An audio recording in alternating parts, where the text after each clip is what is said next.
व्यापारे वेदि विनिवृत्ति संगः प्रवेदिकालोऽपि जरो वरेण्यः पायादपायात् पुरुषः पुराणः। 6वें नंबर से दाता न हर्ता दिविषं विवश्वा नद्यश्वेत्य चतुर्दशिता सा सव्याजिमेवं गम्यत सक्ता क्षणेन दत्से विमतं नताय उपेति भक्त्या सुमुखः सुखानि त्वयि स्वभावाद् विमुखस्य दुःखं सदा वददुतिरेके रूपस्तयोस्त्वमादर्शि वावो भासि अगाधिताब्धे संयतः पयोधेर्मेरोश्च तुङ्गा प्रकृतिः संयत्र द्यावा पृथिव्यो प्रेतुता तथैव व्यापत्वदीया भुवनान्तराणि तवानवस्था परमार्थे तत्त्वं त्वया न गीतः पुनरागमस्य दृष्टं विहाय त्वमदृष्टमयेषे विरुद्धवृत्तोऽपि समञ्जसत्वं स्मरा सुदग्धो भवतैव तस्मिन् नुद्धूलितात्मा यदि नाम संभो अशेष वृन्दोपहतोऽपि विष्णो किं गृह्यते येन भवान् जागः। अपन लोगों ने कल पढ़ा हुआ था कि हे भगवान, आप जो है संसार में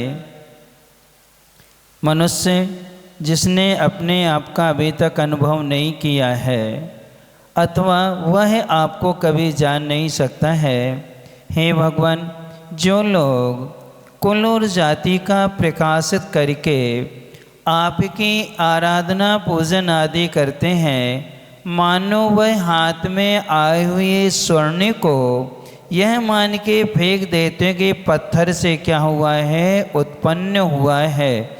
इस प्रकार से वह क्या करते हैं, अपमान करते हैं कि कुल और जाति ये पुद्गल के आश्रित हुआ करते हैं।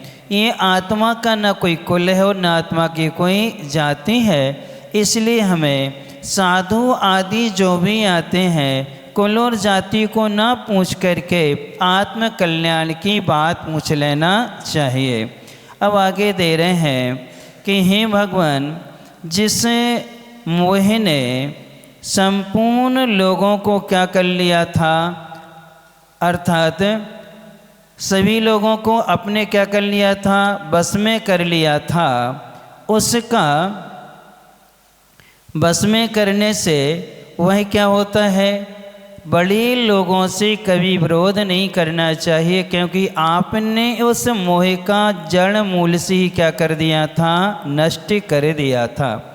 अब आगे दे रहे हैं कि हे भगवान, जो घमंडी होते हैं, अहंकार जिनके पास होता है, वो लोग जो है अलग ढंग से बार बार अपनी तरफ ही क्या करते हैं, देखते हैं और सोचते हैं। लेकिन जो विनम्र होते हैं वो अपनी ओर नहीं, वो मोक्ष मार्ग की ओर क्या करते हैं, देखते हैं। मार्गस त्वयि को ददृशे विमुक्ते चतुर्गतिनां गहनं परेणो सर्वं मया दृष्टिमितेश मयिनो त्वां मा कदाचित् भुजमालुलोकः मार्गस्त्वयि को ददृशे विमुक्तेः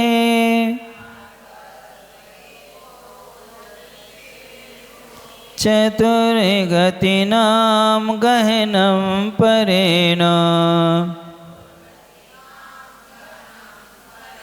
सर्वं मया दृष्टिमिति स्मयेन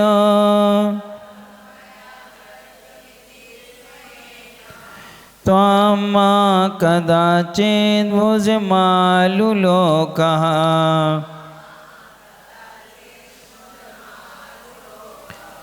स्वर भानो रर्कस्य हविर्भुजोऽम्भः कल्पान्त वातोऽम्बु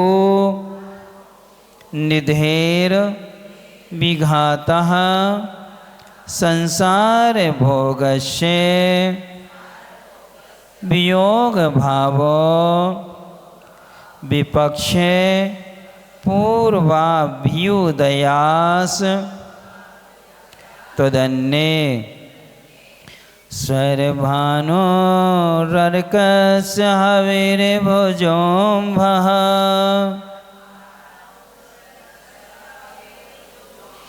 कल्पान्ते वातोऽम्बुनिधेर्विघातः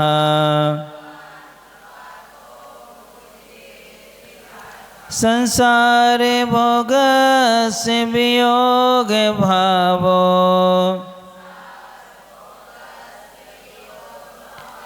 विपक्षे पूर्वाभ्युदयास्त्वदन्ये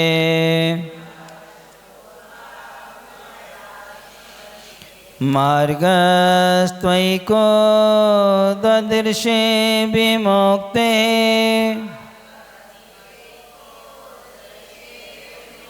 चतुर्गतीनां गहनं परेण सर्वं मया दृष्टिमिति स्मयेन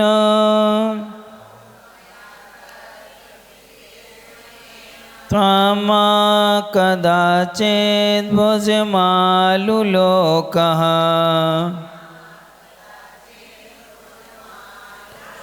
स्वरभानो रर्कस्य हविर्भुजोऽम्भः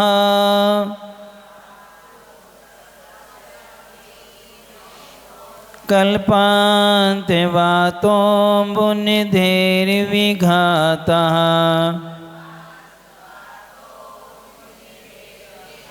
संसारे भोगस्य वियोग भावो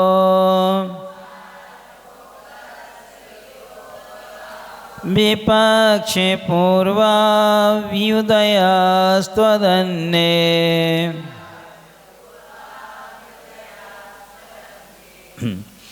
एक ही अकेला मोक्ष मार्ग ही देखा पथ मंगलकारी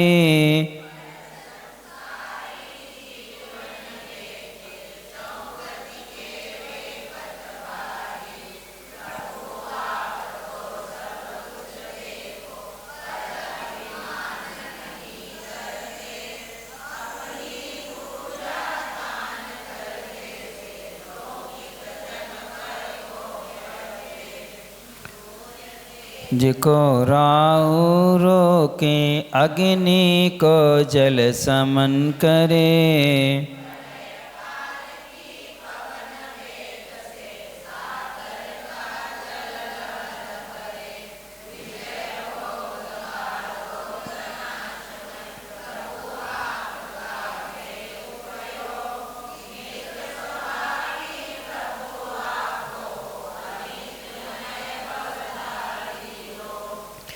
अब यहाँ बहुत अच्छा दे रहे हैं कि भगवान तो यहाँ आने आपके द्वारा, किनके द्वारा? हे भगवान तो यहाँ आपके द्वारा एक विमुक्ति यानी मोक्ष का है मार्ग यानी मार्ग दादृ से देखा गया था। हे भगवान आपके द्वारा एक मोक्ष का मार्ग ही देखा गया था, परिणे दूसरों के द्वारा चतुर्गति नाम चारों गतियों का गहनम सघन वन दादर से देखा गया है।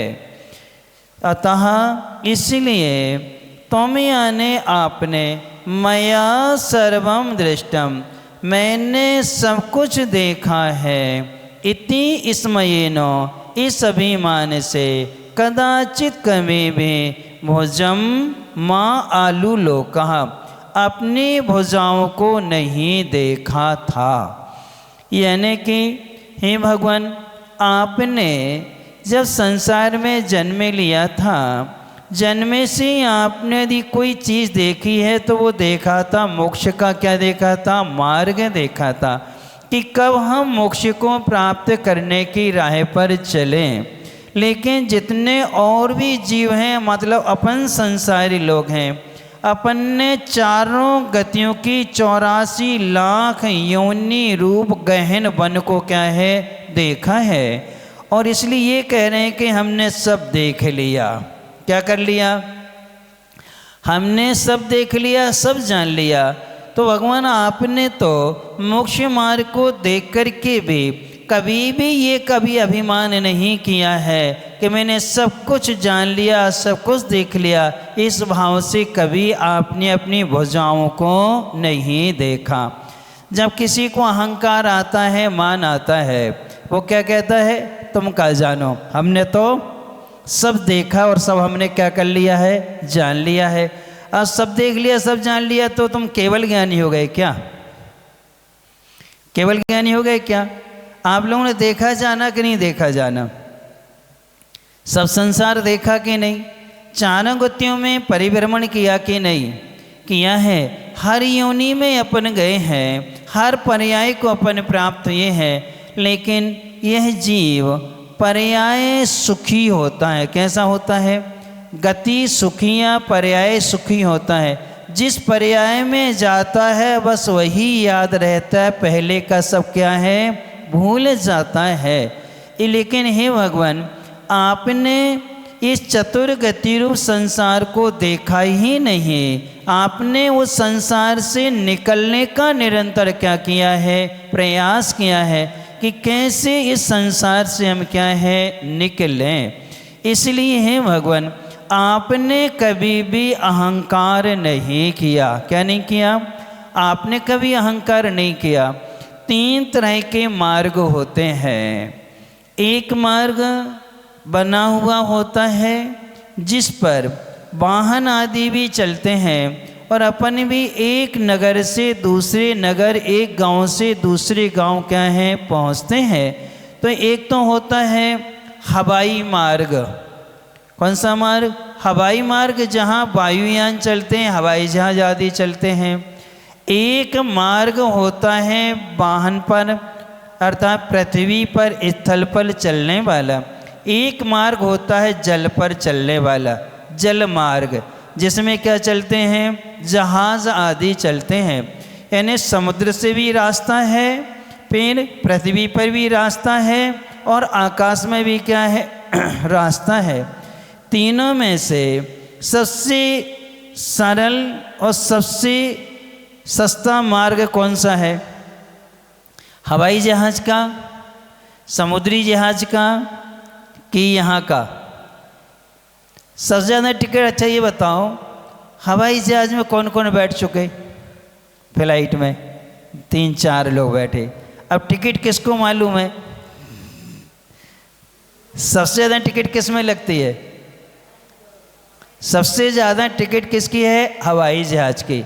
फिर उसके बाद में सेकंड नंबर की जहाज होती हैं समुद्री जहाज की। सबसे कम होती है कहाँ की? रेलवे की होती कि बस की होती है? सबसे सस्ती होती किसकी? ट्रेन का मार्ग होता है। अब आप लोग कौन से मार्ग से जाना चाहते हो? तीनों मार्ग आपने देखे, लेकिन हे भगवान, आपने इन तीनों संसार के मार्गों को छोड़ करके आपने सिर्फ मोक्ष का मार्ग देखा। किसका देखा है? मोक्ष का मार्ग देखा है। सम्यक दर्शन, सम्यक ज्ञान और सम्यक चारित्र। जो मार्ग किसी मनुष्यों के द्वारा नहीं, अपने आत्मबल से, अपने पुरुषार्थ से ही क्या है? बनाया जाता है। ऐसे मोक्ष मार्ग को आपने क्या है गर्भ में थे तभी से देखा था।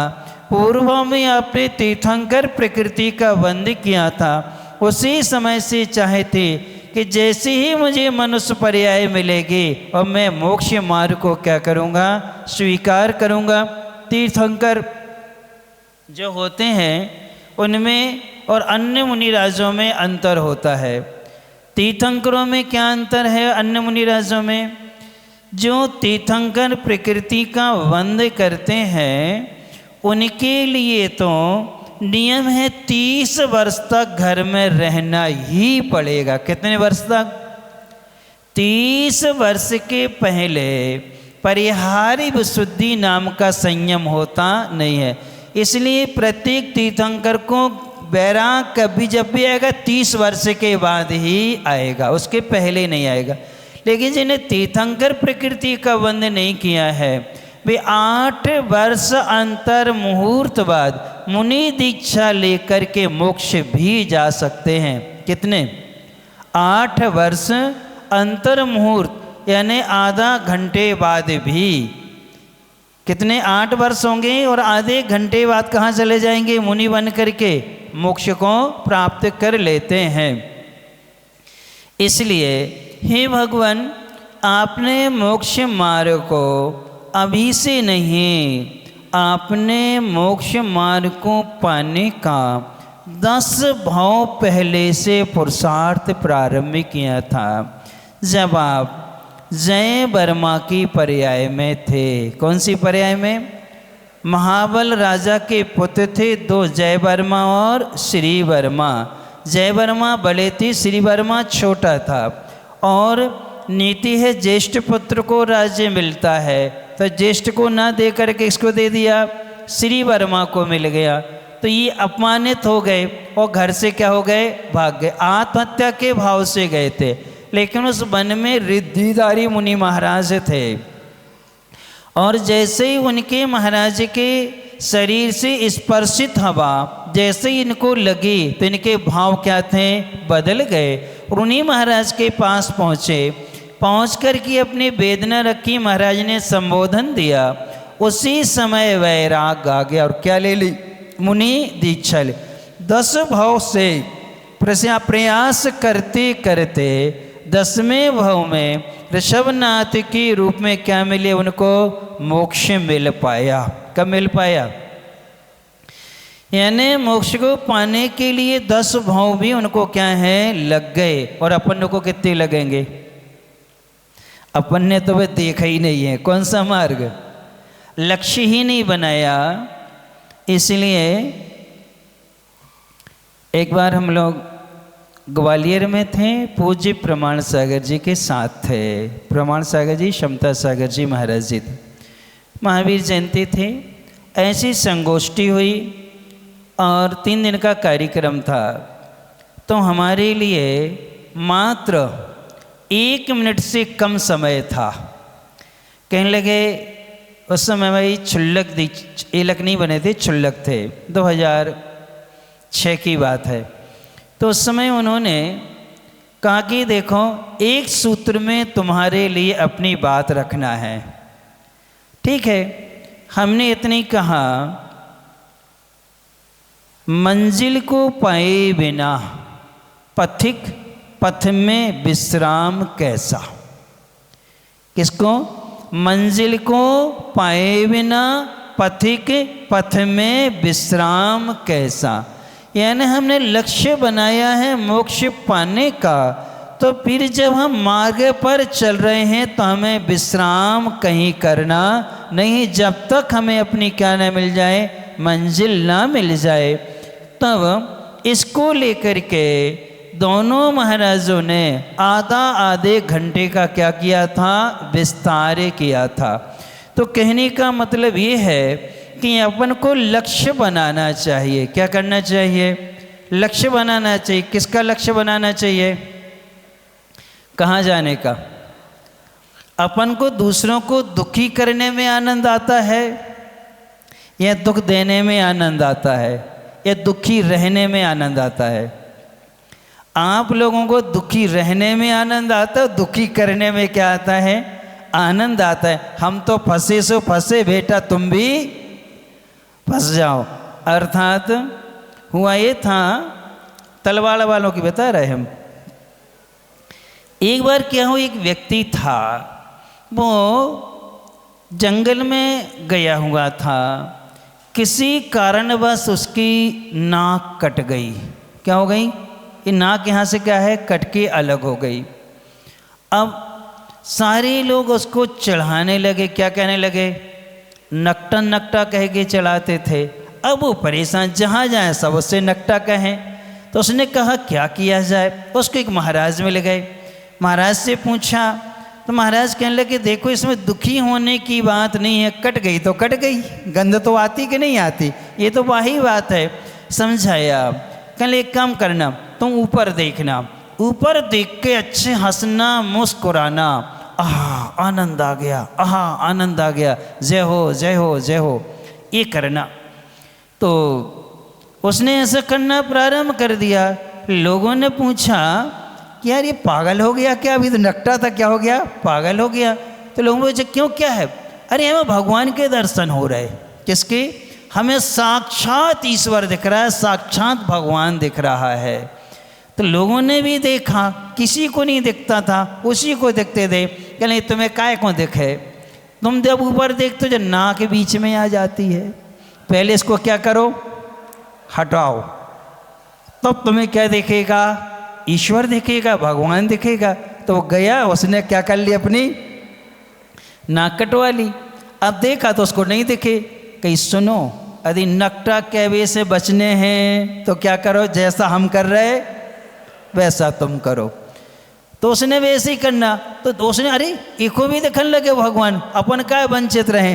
तो ऐसे करके पूरे गांव ने क्या कर ली, और सब ये कह रहे आहा कितने अच्छे भगवान दिख रहे। अब कोई किसी से क्या नहीं कह सकता, जई दशा तुम लोगों की है।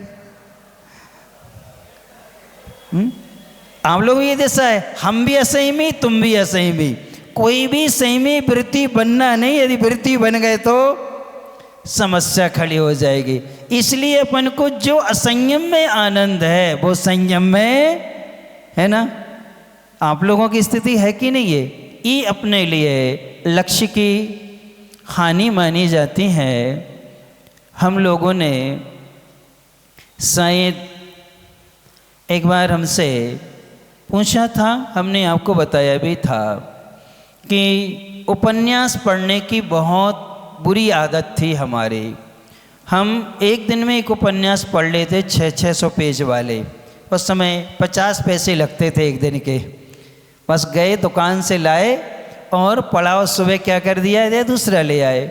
ऐसा करते करते पढ़ाई अढ़ाई पे ज़्यादा ध्यान नहीं देते, तो उसमें ज़्यादा मन लगता था। तब पंडित जी थे, तो उन्होंने कहा इसकी आदत को बदलना है। तो उन्होंने हमें भगवान पार्श्वनाथ, भगवान महावीर निर्माण महोत्सव पर निकले हुए थे इंदौर से, भगवान पार्श्वनाथ और भगवान महावीर। तो भगवान पार्श्वनाथ के नाम से उन्होंने उपन्यास की शैली में लिखा, तो वो हमें दिया। हमने उसको एक रात में ही पढ़ लिया।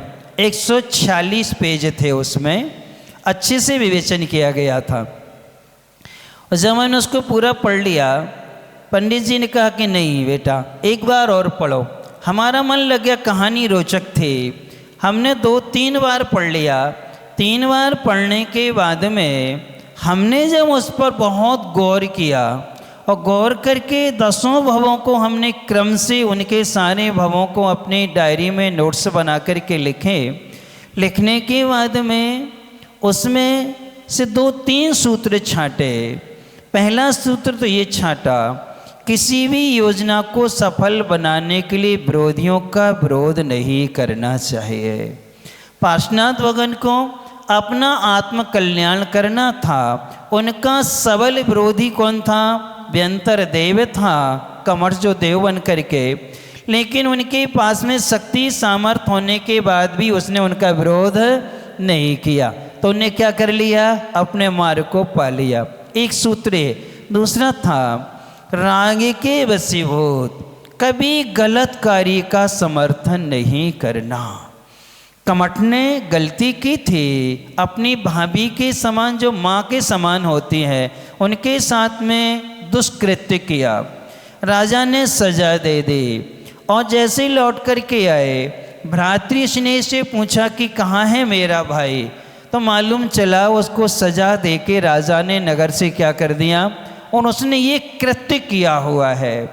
तो इसने कहा उसको ये कार्य करना नहीं था, लेकिन अब मैं जंगल जाऊंगा उसको मना के लाऊंगा, आखिर है तो भाई। कौन है? आखिर है तो कौन? भाई। इस कारण राग के वशीभूत भाई को मनाने गया और जैसे ही उसने देखा वो सिला तप कर रहा था और उसने जैसे ही देखा कि राजा जब इतना बड़ा दंड दे सकता है भाई तो मेरे क्या करेगा, प्राण ही ले लेगा। वो पास में नहीं आ पाया और जैसे ही आकर के उसने कहा भाई भाई, इसने दूर से सिला क्या कर दी, वो उसी के ऊपर क्या कर दी, पटक दी। किसके ऊपर? अपने भाई मरुभूति के ऊपर। उसके वहीं प्राण निकल गए।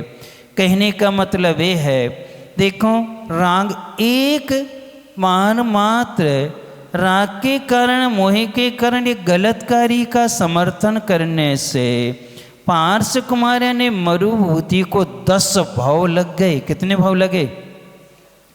और जिसमें 5 भावों में वो व्रती बने हैं, 5 भाव उनके स्वर्ग में निकलते हैं। लेकिन यहाँ तिरंची पर्याय में वृत्ति बनते हैं, विद्याधर की पर्याय में वृत्ति बनते हैं, राजा की पर्याय में, हर पर्याय में क्या बनते, वृत्ति बनते हैं। और कहाँ जाते वो? स्वर्ग जाते हैं। और कमठ बहुत सी गतियों में भटकता भटकता आखिर में आकर के व्यंतर देव बना और ये क्या बने, पार्श कुमार के रूप में हुए। तो कहने का मतलब ये है कि देखो एक गलती का फल 10 भाव तक चल सकता है। एक तरफा बैर 10 भाव तक चलेगा, दोनों तरफ से होगा तो उसी समय हमारा लक्ष्य बन गया कि घर में रहेंगे तो रहती हमें कितने गलत कामों का समर्थन करना पड़ता है। परिवार में रहते हैं, पक्ष तो सबका लेना ही होता है और नहीं लेंगे तो अच्छा नहीं माना जाएगा, लेकिन इस कर्म का फल तो स्वयं को भोगना पड़ेगा। उनको जब 10 भाव लग गए तो हमारी क्या दशा होगी। वो चौथा काल था, इस समय पंचम काल है, इसलिए उसी समय लक्ष्य बना लिया। अब हमारे लिए संसार में नहीं फंसना। उसी दिन हमने पंडित जी से जाके बोले, तो घर आते थे और हमने कहा आज से उपन्यास पढ़ने का त्याग। उसी समय से त्याग कर दिया।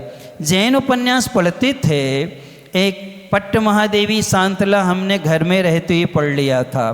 फिर इसके बाद में हमने मुक्ति दूत हनुमान जी का पूरा चरित्र है, उपन्यास की शैली में लिखा गया, ज्ञानपीठ से प्रकाशित है, वो हमने पढ़ा। फिर अनुत्तर योगी आदि पढ़े, जितने भी जैन धर्म के थे इन सबको पढ़ना प्रारंभ किया।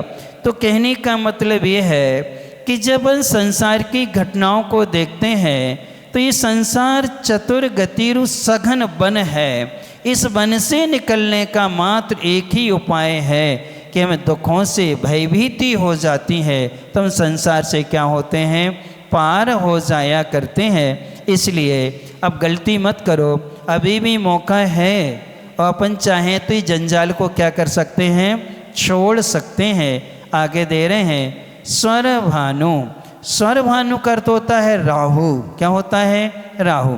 अर्कस यानी सूर्य का, अंबा यानी पानी, हवीर भुजा यानी अग्नि का, कल्पांत वाता प्रलय काल की वायु, अम्बु निधे समुद्र का, तथा वियोग भाव विरह भाव वैराग्य संसार भोग से संसार के भोगों का विघाता नाश करने वाला है। इसी तरह तो अन्य आपसे भिन्न जितने भी पदार्थ हैं विपक्ष पूर्व अभ्युदय संति, विनाश के साथ ही उदय को क्या होते हैं, प्राप्त होते हैं। जैसे सूर्य के लिए राहु क्या कर लेता, ढक देता है। तो जैसे ही राहु का विमान सूर्य के सामने आता है तो सूर्य ग्रहण हो जाता, क्या हो जाता है, सूर्य ग्रहण पड़ता है। यानी सूर्य के तेज को रोकने वाला यदि कोई है तो कौन है, वो राहु है। लेकिन कुछ समय बाद वो भी क्या हो जाता है, वो आगे बढ़ जाता है तो उसकी परछाई कम हो जाती है तो ग्रहण समाप्त हो जाता है। फिर इसके बाद में अग्नि जो है वो क्या करती है, पानी को, या पानी जो है अग्नि को क्या कर देता है, शांत कर देता। कौन, पानी जो अग्नि को क्या करता है, शांत करता है। और प्रलय काल की वायु समुद्र को सुखा देती है। कौन सी, जब प्रलय काल आता है उस प्रलय काल की जो वायु होती पूरे समुद्र को क्या कर देती है, जल को सुखा दिया करती है। इसी प्रकार से जितने भी संसार में पदार्थ कृत्रिम हैं वो नियम से विनाश को क्या होते हैं, प्राप्त होते हैं। इसलिए संसार के जो भोग हैं वो नियम से विनाश को प्राप्त होने वाले हैं।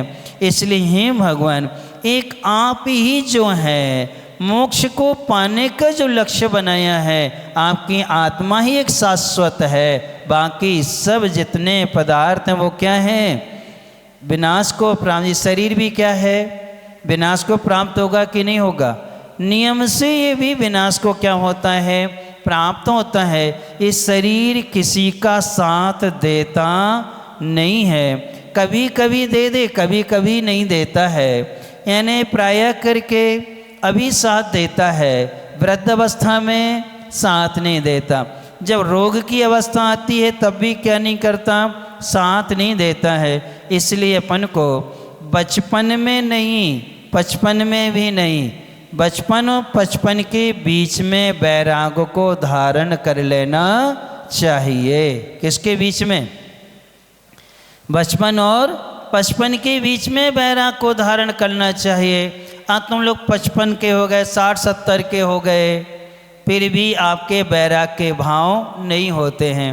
तुम लोगों को देख कर के हमें एक जगह की बात याद आ गई कि एक दादाजी थे, 75 साल के थे। कितने साल के, 75 ईयर्स।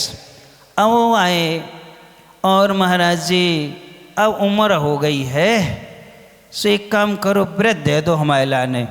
क्या दे दो, व्रत दे दो। तो हमने कहा ठीक है, का अवसर कर लो। ब्रह्मचर्य व्रत उन्होंने क्या है, ले लिया। फिर हमने कहा कि बाबा और मावा वगैरह का भी क्या कर दो, त्याग कर दो। अब उनको मावा नहीं खाना, मीठा नहीं खाना, रसगुल्ला आदि, रबड़ी आदि है, इन चीज़ों का क्या कर दो, काजू आदि, ड्राई फ्रूट्स आदि का क्या करो, त्याग करो। अरे महाराज, व्रत से ये खावे पीवे को का संबंध। अरे महाराज, बा उम्र हती कमावे की, अब कम से कम उम्र है तो काय की, अब तो खावे की उम्र है, वो तुम कह रहे क्या करो, छोड़ दो। तब सरल सागर जी महाराज जी साथ में थे, तब उन्होंने बहुत अच्छी बात कही, बब्बा तुम्हें देख के तो मैं सो लग रहा है जैसे आपके दांत पूरे गिर गए। दांत क्या हैं, अब इसके बाद में कह रहे हैं महाराज आज से हमारे खड़े चनों को खावे को त्याग। कौन से, अब खड़े नहीं कहे, मतलब पिसे कुटे तो, यानी दांत गिर गए हैं सो त्याग कर दिया। अब विचार करना है कि शरीर शिथिल हो गया है, इंद्रियां शिथिल पड़ गई हैं, शरीर जर्जर हो गया है। अब व्रत लेने से फायदा क्या है, फायदा तो तब है जब हमारी इंद्रियां पूरी सबल हों और हम पाप करने के विषय भोग को करने में समर्थ हों। उस समय क्या करना चाहिए, त्याग करना चाहिए। स्वपन तो कौन से हैं महाराज, बा उम्र कमावे की थी, अब बुढ़ापे की उम्र काय की है। तलवाड़ा वालों पर बिल्कुल फेटो रहा है कि सबकी स्थिति क्या है, यही है कि हम त्याग के मामले में सबसे ज़्यादा क्या है, कमज़ोर हैं। जबकि हे भगवान, ये जितने भी संसार के पदार्थ हैं वो सब क्या हैं, विनाश को प्राप्त हुआ करते हैं। इसलिए एक आपने बैंकों में देखा होगा एफडी बनती है, यानी फिक्स डिपॉजिट, उसमें रुपए जमा कर दिए जाते हैं। और जब रुपए जमा कर देते हैं तो 6 साल में वह रकम डबल हो जाती, 6 या 7 में डबल हो जाती। 1 लाख के 6 साल बाद क्या होते हैं, 2 लाख हो जाते हैं। और करंट अकाउंट में अपन रखें पैसे, भले 2 साल 6 साल तक आप बिल्कुल मत निकालो, और उसी समय संकल्प कर दे एफडी का कर दिया तो आपको डबल मिलेंगे। और करंट अकाउंट में रखेंगे तो आप 6 साल बाद निकालोगे तो इतनी मिल है, कितने, 1 लाख। थोड़ा बहुत ब्याज मिलेगा, ज़्यादा नहीं मिलने वाला, डबल रकम नहीं होती है।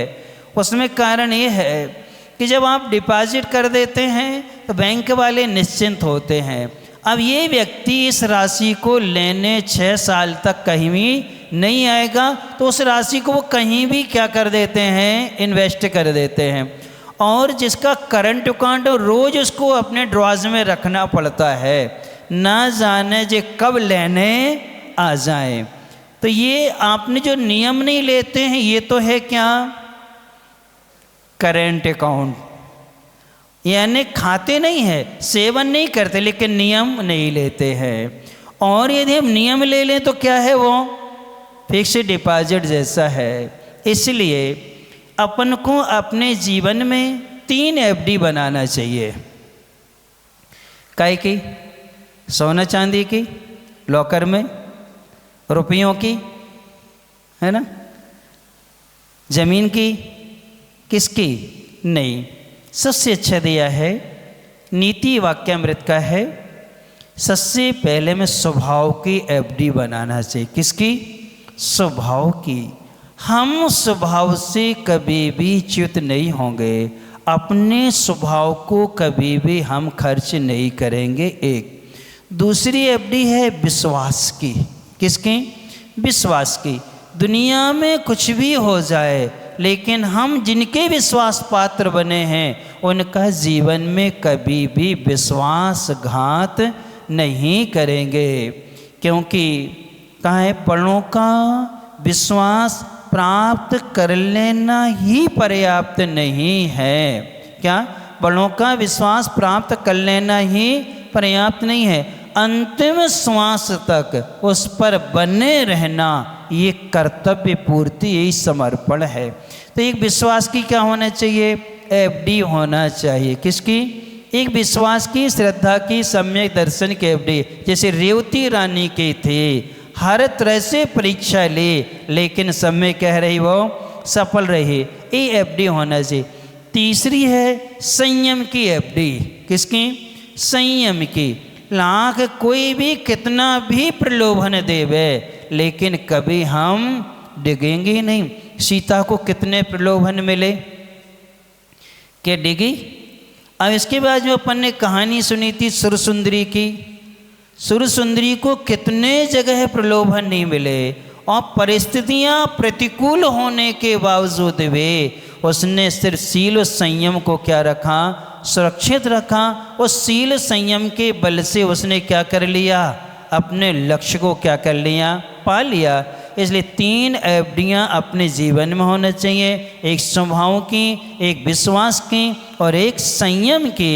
ये तीनों एफडियाँ हमारे जीवन को अच्छा बना देते हैं। रुपए पैसे सोने चांदी के एफडी कुछ काम की नहीं है, तुम चले जाओगे तो कौन के काम आएगी, कौन के काम आओगी। और पावर ऑफ अटर्नी दे के नहीं गए तो गवर्नमेंट में चली जाएगी। किस में चली जाती है, यदि हमने उसके लिए किसी दूसरे को इन्वॉल्व उसमें नहीं किया है तो फिर दूसरी मिलने वाली नहीं हुआ करती है। इसलिए आप लोगों को ये एफडी बना लेना चाहिए। ओम ह्रीं मान मद मर्दकाय चतुर्गति रहताय शिव सुखदायक शिव शबना जिनेन्द्राय नमो नमः। मान रूपी मद का मर्दन करने वाले, चारों गतियों से रहित, शिव सुख यानी मोक्ष सुख को देने वाले विषभनाथ भगवान है। ओम ह्रीं शैर्विरोध भावनाशक जगत सूर्याय श्री विषमनाथ जिनेन्द्राय नमो नमः। सभी प्रकार के विरोध भावों को नाश करने वाले हैं और जगत सूर्य हैं जो न कभी उदित होता है और न कभी अस्त होता है, निरंतर प्रकाशमान बने रहते हैं। ऐसे वृषभनाथ जिनेन्द्र भगवान को हम क्या करते हैं, नमस्कार करते हैं। अभी 26 श्लोक हो गए हैं, कितने रह गए, 14 रह गए हैं। अब आप लोग समय निकालोगे तो वहीं पढ़ने को मिल जाएंगे। यदि आप लोग आओगे समय यही रहेगा, भक्ति होगी, भक्ति के जस्ट बाद 6:45 बजे तक आपको क्या करा देंगे, पढ़ा देंगे। फिर आप लोग आरती आदि में सम्मिलित हो जाना। पढ़ना है कि 14 श्लोक हैं, पूरे हो जाएंगे तो अच्छा है, नहीं तो फिर अधूरे रह जाएंगे आप लोगों के। इसलिए पूरा पढ़ लेना, बहुत अच्छा इसका विषय है और बहुत अच्छा धनंजय जी का अर्घ।